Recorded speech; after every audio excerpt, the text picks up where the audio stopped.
এমনিতে আপনারা জানেন অনেক ব্যস্ততার কারণে নিজ এলাকায় আসার সুযোগ হয়ে ওঠে না।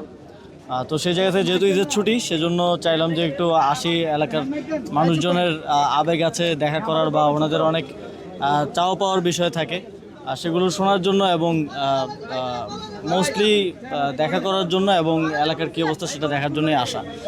এমনিতে কোনো বিশেষ প্রোগ্রাম নেই আজকে, এমনিতেই ঈদের ছুটিতে একটু এলাকায় আসা।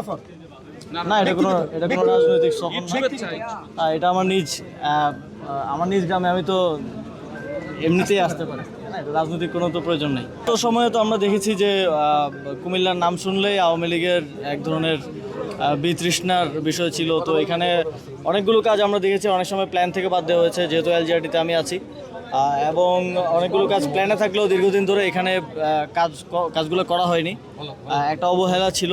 তো সেই জায়গা থেকে এটা আমাদের একদম ন্যাশনাল পলিসির অংশ। যে অঞ্চলগুলো অবহেলিত ছিল, আপনারা জানেন উত্তরবঙ্গ অবহেলিত ছিল, কুমিল্লা ছিল, এবং বগুড়া, ফেনী সহ আরও কিছু অঞ্চল আছে যেগুলো আপনারা সবাই জানেন যে বিগত সময়ে উন্নয়ন কার্যক্রমের দিক থেকে অবহেলিত ছিল। তো আমরা সেগুলোকে প্রায়োরিটি দিচ্ছি।